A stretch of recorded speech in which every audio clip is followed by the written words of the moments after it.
Okay, the next slide we're going to do is called a Klinkhammer. And you can get actual Klinkhammer hooks. It was invented by a gentleman in Holland. And it's an emerger. And it has a little different bend on the top. And there are a couple of companies like Partridge that make them. But in order to make mine, I just use a curved shank nymph hook. And either a pair of pliers or I use my vise, put it in for however wide I want that section to be, and I bend it. So we want to have that same effect. We want to make sure that when we originally... Something like that, so we have a little, almost like a little flat surface on the top. And that flat surface is where we're going to put the thorax and the parachute. So you don't want to make it too small, but you don't want to make it too big either. And this is going to sit butt in the water just like the emerger is. It's a different way to make an emerger. So you can do it very simply by using a curved shank nymph hook or a dry fly hook or whatever you want to use. Bend it a little bit in the vise, maybe 25, 30 degrees, something like that. Okay? My instinct is to always... Now I'm going to put it in the vise just like I would normally. The book has it that happens. So I'm going to lay a bed of thread. What I want to do is separate barbs. And this fly normally does not have a tail with it. Hold the tip and then carefully. Okay, so I've got that going there. And then I'm going to tip it up just a little bit. And if you break, if you take bring my thread back up. I'm going to do my wing post first. I want that pretty much right in the middle of my little flat area. And to make the wing post, depends on the size hook and what you want to use. I just use Antron again. Color doesn't really matter. And I'm just going to take this and secure it on the top.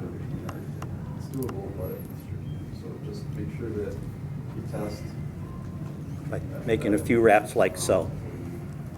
Okay? And then I just bring it up. I'm going to start posting that up.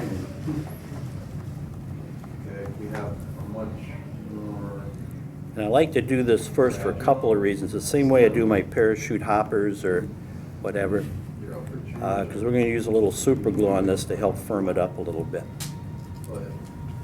Okay, so all I'm going to do is just go around that loosely. Try to make one wrap right above the next wrap. So I get a little bit of surface or a little posting going on like so. You can go up as high or as low as you want to, I guess. But something like this is probably pretty close. And then at the bottom, I'm going to just do a couple figure eights to help tie it in. Okay? Now with this, a lot of times what I'll do is take just a little light amount of super glue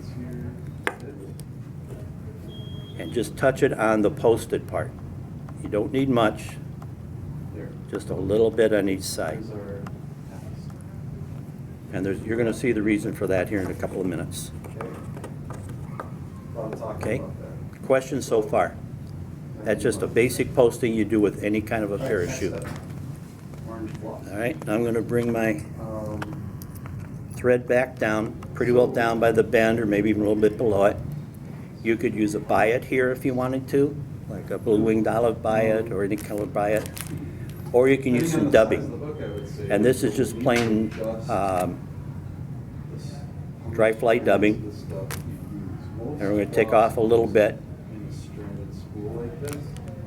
maybe about like so, because I want to make this small. Part of the idea of the Klinkhammer is it has a very small body. And I'm just going to twist that on and dub it on like I would for any dry fly type dubbing.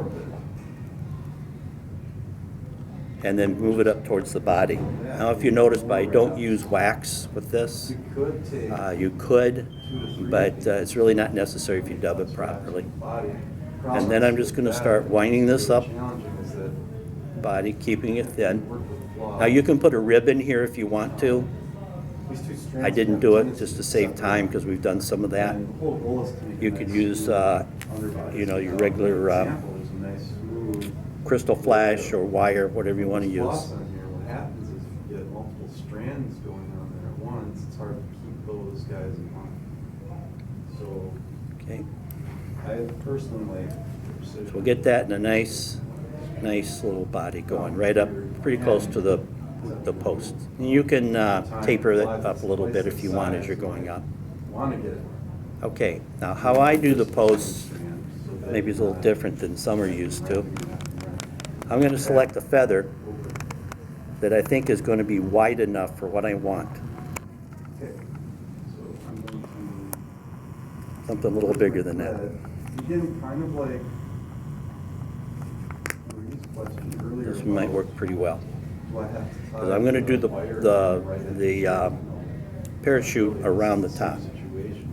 And how I prepare these Tie this floss, is to cut off that fluffy end, and from the butt end. and then I'm going to pull the barbules off so I have a post to tie in. The whole point Okay. is that it will- And then what I like to do is set the feather towards me with the top of the feather facing me. The other thing, if you are. tying And then I just center, take a keep in minute mind, too, is and I that you carefully want to have strip nice off and the firm barbules on that side. So in the end, you want to have that nice edge to it. And the reason I do this is because I'm doing a different kind of post that's going to wrap up higher on this. Thread, right, we tie that into the center. And Now that you just have helps out a little bit in here, making try it this way, but nothing here. making it come out right. Try to smooth Okay, that out. so the left side I did not take off.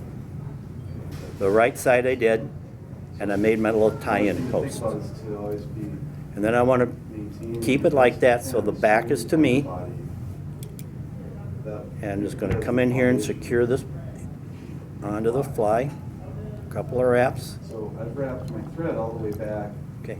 Then with the strip portion towards the post, I'm going to go around it. Now, And I want that strip portion right up against I can either advance my your thread post. to- And I'm going to go up, oh, I don't know, what's that, maybe 1/4 of an inch, 3/8 of an inch, and then wrap it Or right back I can leave down. my thread right there and just make sure I wrap my And just material leave it sit right like on that the for a thread, second. walk the thread over it. Now I'm going to finish the thorax off. I could do just regular dubbing. I could put some Peacock Herl in here if I wanted to. Any of those combinations would work. So let's just use Peacock Herl. Threading on me. I'm not worried about a wing casing or anything at this point.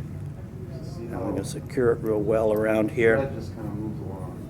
But again, And then I'm just going to wrap a little thorax, now my material's in front of me. trying to get it right up around the post the best I can. Do it on both sides, couple figure eights, whatever thickness you think you want to use. Maybe see floss. I can get paid to deal it because it will gray on you. Okay, and let's tie that off. Another thing I'm doing is I'm wrapping this, is I'm kind of putting pressure on it, I'm holding it, and also kind of then occasionally smoothing it. Fingers. Now, I'm ready for And my if you parachute. wanna come to the two- You can also take, once you get used to this, and put a little cement around that part that you put the super glue on, and that's going to tie in your fly, and you don't have to put anything on it So afterwards. we want to stop So what I do is start at the top 2/3. with the bare side towards the post. Securing wraps. I'm in just going there. to slowly wrap this down, trying to get the next one right underneath the previous one, All right, next step. all the way down to the thorax. Dubbing again. So this time, Okay? we're gonna use And then what I usually do is same take my dubbing. thread and just wrap it to the post. Straight scud. And we're gonna just And you just double carefully my go around that, wraps hopefully not dropping the feather. in this region. Get a wrap under the bottom and on the top. So you get that caught in there pretty well. Okay? Now I should have used a darker feather, you'd see it better. If you're in a hurry like I am. And then we're going to clip off that extra. Or nothing. Then we're going to take our post, You may want to. clip that off to the length that we think we want it to be. Use the wax Fluff it up a little bit. for it here. And we're ready to tie off our thread. You want kind of a ball of dubbing. And then again with this, you can use different materials, of course. Don't cover that eye. Just need a little bit of it. And then advance the thread And there is a basic Klinkhammer. And when that rides in the water, it's going to ride like your other emerger. The post is going to hold this up, and the feather, and it's going to ride kind of like this in the water. Now if you want it to ride lower, make your bend more so that this part of the body's down more. You can bend that even more. Make sense? So however much you want it to sit under the water in the film determines the bend on the Klinkhammer, what you might use. Okay? Questions? The other way to wrap the post is not to go up it, but just to go around and around like a regular parachute post. This is just a style that I like to use a lot. It's nice to have handle. Okay? Questions? All right, let's tie the fly.